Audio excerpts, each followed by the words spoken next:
안녕하세요. 파산관제인 홍혜필 변호사입니다.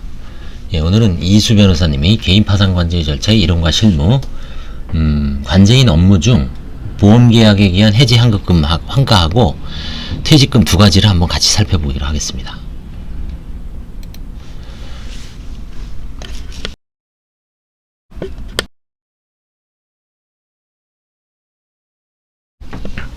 자, 해지 환급금은 원칙적으로 민사집행법에 의한 150, 생명보험 같은 거 150만원만 압류가 제한되고 원칙적으로 그 이상은 다 환가를 할 수 있죠. 예를 들어서 채무자가 파산 신청 당시에 뭐 해약 환급금이 한 뭐 보험계약이 한 서너 개가 돼서 총 600만원 정도가 있다.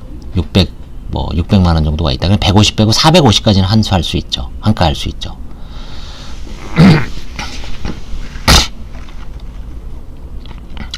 그래서 이제 그게 관제인별로 다 틀립니다. 이거에 대해서는 옛날에 우리 파산 관제 세미나 때도 이제 많은 논의가 돼 있었고, 법원에서도 이제 예전에 이원구 변호사님이 이런 보험금 환가 기준에 대해서 나름대로 발표하신 적도 있죠.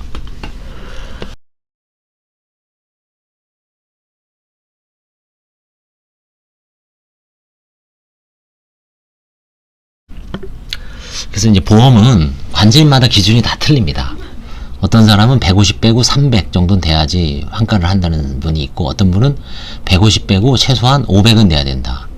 어떤 분은 1110만원 미만이면 아예 해지를 하지를 않는다. 다양한 견해가 있을 수 있습니다. 그거는 통일된 기준은 없습니다. 파산제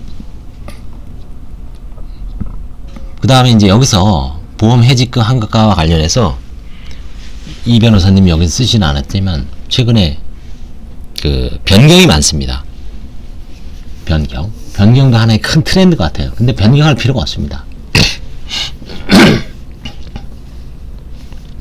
변경하면 오히려 더 티가 나서 발견하기가 더 용이해요. 사실은 애들이 그 당시에는 중고등학생, 대학생이었는데 그 오랫동안 버는 게 아까우니까 살짝 바꿔서 들어오는 겁니다. 근데 자녀가 계약자로 돼 있어도 보험 가입 시기가 너무 어린 시절이에요. 그럼 다 들통나죠, 오히려. 그 다음에 이제 계약자는 채무자로 되어 있지만 실제로 보험 계약을 체결하고 보험료를 납부하는 것은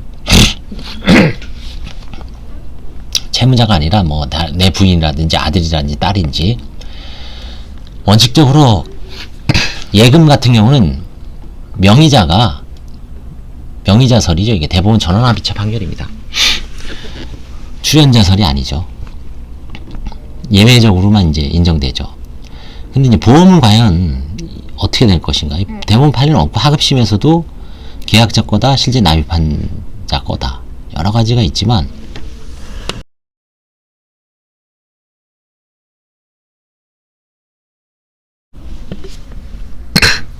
결국 최종적으로는 보험자에게 중요한 의미가 있고, 최종적으로 계약을 체결한 사정, 그 다음에 보험 계약자를 채무자로 한 이유, 뭐 여러 가지를 놓고 종합적으로 검토해서 뭐 절충적으로 환가를 하든지 아니면 뭐 채무자의 사정을 봐서 환가를 포기하든지 정답은 없습니다. 그 다음에 퇴직금 환가. 퇴직금 채권은 채무자가 실제 퇴직하지 않은 경우라도 장래 청구권으로서 파산제도에 속합니다. 382조 제2항. 다만 민사집행법 제246조 제1항 제5호는 퇴직금 그 밖에 이와 비슷한 성질을 가진 급여 채권의 2분의 1에 해당하는 금액은 압류하지 못한다 규정하고 있으며, 퇴직금 2분의 1에 해당하는 금액은 파산제도에 속하지 않습니다. 2분의 1만 속합니다. 그런데 대법원 판례상 근로자 퇴직급여 제도, 근로자 퇴직급여 보장법상의 퇴직연금 채권은 전액에 관하여 압류가 금지됩니다. 대법원 2014년 1월 23일 선고, 2013-71180 판결. 그 다음에 군인연금, 사학연금, 공무원연금, 국민연금, 이거 다 특별법에 의해서 압류가 금지되죠. 그런데 채무자가 파산 선고 시 이미 퇴직하여 퇴직금 혹은 근로자 퇴직금 급여 보장법상의 뭐 이걸 일시불로 발 수도 있죠.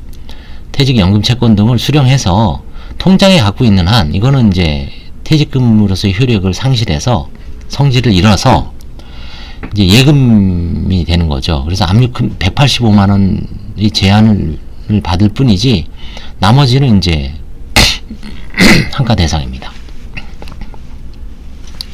다만 그런 경우라도 이제 실제 환수를 하냐. 왜냐면 퇴직금 받아봐야 뭐 요즘 중간정산 많이 하기 때문에 이렇게 통장을 들여다보면 몇백만 원뿐이 안 돼요. 근데 저는 이제 최근에 한수한 게 그분이 이제 아파트 경비를 쓰다가 퇴직금을 400인가 500을 받은 게 있어요. 근데 압류된 통장인지 모르고 거기다가 누운 거예요. 어항이라 그랬죠. 들어는 갑니다. 돈이 나오질 못해요. 어항처럼. 그러니까 결국은 이제 파산 신청하셨는데 그런 경우에는 채권자가 대부업체 같은데 뭐 대부업체는 아니고 이제 자산관리업체죠.